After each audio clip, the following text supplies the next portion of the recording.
Надпись «Добро пожаловать» здесь встречает только учеников и сотрудников. Уже год, как территория школы, через которую раньше свободно ходили посторонние, закрыта даже для родителей. После уроков ребят провожают до калитки учителя. Мы, да, вот сидели там внутри, были в прошлом году. И вот целый год вот мы здесь вот встречаем, сделали вот такое.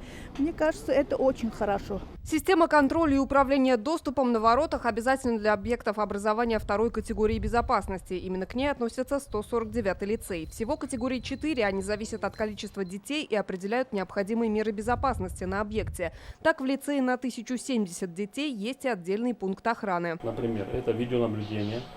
То есть все камеры, периметральные и внутренние камеры выведены здесь. Это кнопка тревожной сигнализации, которая отвечает за вызов экстренных случаев. Да. Такие комнаты в прошлом году оборудованы в 81 казанской школе. На 389 объектах образования модернизированы тревожные кнопки. В 41 школе и 18 детских садах установлены системы экстренного оповещения. Раз, раз, раз. Вот такая система, очень удобная, оперативная, находится на вахте и находится в моем кабинете. В 2021-2022 году было выделено почти 1,8 миллиардов рублей на обеспечение антитеррористической безопасности в учреждениях города Казани. Это и в том числе физическая охрана, которая производится частными охранными предприятиями. Если раньше вопрос охраны в дневное время школы решали самостоятельно и чаще всего на средства родителей, то сейчас частная охрана в учреждениях с 1 по 3 категории безопасности финансируется республикой и городом. Это все школы и садики, где больше 100 детей. Они проходят школу, охранники, вот им выдается лицензия.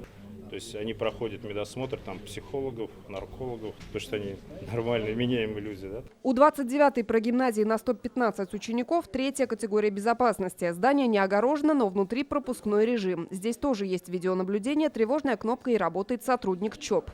Он находится здесь с 7 утра до 19 вечера, 5 дней.